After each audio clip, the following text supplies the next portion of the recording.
దశ నమస్కారం. దశ ఇది ఎల్నినో ప్రభావం. ఇప్పుడు సోదరులు చెప్పినట్టు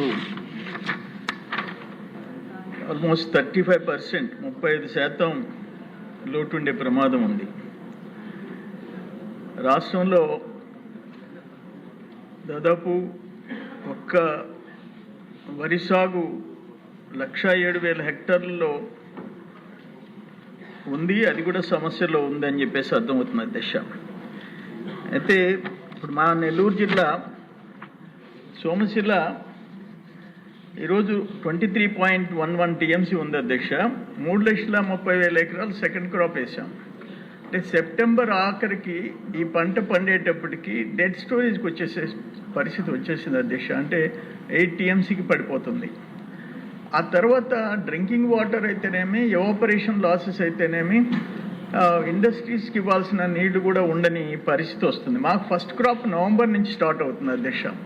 అంటే 7.5 లక్షల ఎకరాలకి ఉమ్మడి నెల్లూరు జిల్లాలో మొదటి పంట వేయాల. ఇప్పుడు ఈ మిగతా జిల్లాల్లో కృష్ణా, గుంటూరు, గోదావరి జిల్లాల్లో సెకండ్ క్రాప్ వచ్చి మాకు ఫస్ట్ క్రాప్ అవుతుంది. ఇప్పుడు ఈ ప్రాంతంలో ఫస్ట్ క్రాప్ వేసి ఉంటే మాది సెకండ్ క్రాప్ సెప్టెంబర్ ఆఖరికి హార్వెస్టింగ్కి వస్తుంది. నవంబర్లో టోటల్ ఆయకట్టు వేయాలంటే సోమశిల, కండలేరు కింద రెండు కలిపి 7.5 లక్షల ఎకరాల దశ. ఇప్పుడు సోమశిలలో 23.11 టీఎంసీ ఉంది. సెప్టెంబర్కి ఆఖరికి 8 టీఎంసీలకు పడిపోద్ది. కండలేరు 22.35 టీఎంసీలు ఉంది.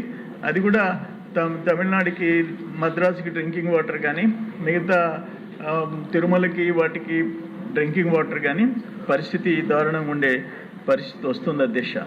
ఇటువంటి పరిస్థితుల్లో మన బాబు గారేమో, సీఎం గారు జలధార కార్యక్రమాలు చేయటం చాలా పెద్ద అసెట్ కింద మారింది. అంతకుముందు చెక్ డ్యామ్స్ మనం కట్టడం కానీ వాటి వల్ల కూడా చాలా పెద్ద ఉపయోగం వచ్చింది.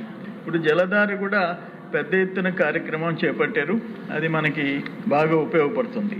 అయితే ఈ పిఎండిఎస్ కింద ఈ జొన్న, మొక్కజొన్న, ఆకుకూరలు, జనము, ఈ 30 రకాల విత్తనాలకి ఈ పెలిటీకరణ చేయటం, అంటే బంకమట్టి, బూడిద, ఘనజీవామృతం, పుట్టమన్ను కోటింగ్ వేసే కార్యక్రమం కూడా చేశారు. 6 months విత్తనాలు దెబ్బతినకుండా. అంటే ఇప్పుడు ఎట్లా మనం వరి ఇటువంటి పెట్టలేం, ఆఖరికి ఇటువంటి సజ్జ, జొన్న, వాటికి ఆకుకూరలకు కూడా ఈ పెలిటీకరణ చేయటం చాలా పెద్ద అడ్వాంటేజ్గా వచ్చింది అధ్యక్ష. ఏదేమైనా పరిస్థితి దారుణంగా ఉంది.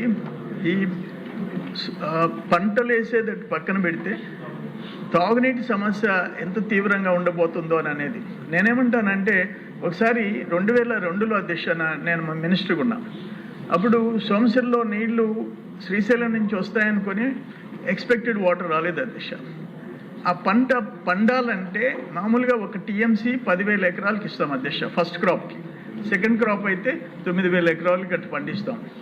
మొదటి పంట పండని పరిస్థితి వచ్చింది. అప్పుడు జక్కా వెంకన్న గారు, కీర్తిశేషులు సిపిఎం ఎమ్మెల్యే ప్లస్ రామిరెడ్డి గారు రిటైర్డ్ సిఈ, నేను కూర్చొని వాళ్ళ సలహాల మేరకు మేము ఏం చేసామంటే 1 టీఎంసీని 15,000 ఎకరాలకి పండించాం అధ్యక్ష.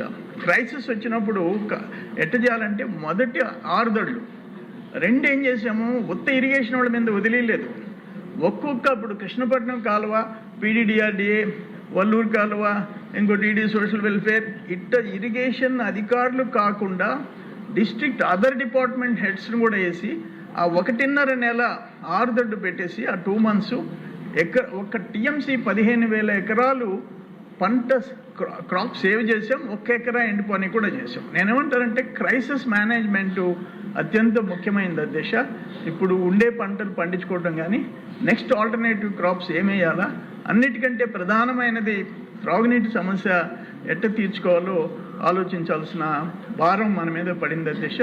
ఇది ఎల్నినో ప్రభావం ప్రపంచవ్యాప్తంగా ఉంది. అయితే ఈరోజు ఈ చర్చ పెట్టడం కూడా చాలా ముఖ్యమైనది అధ్యక్ష.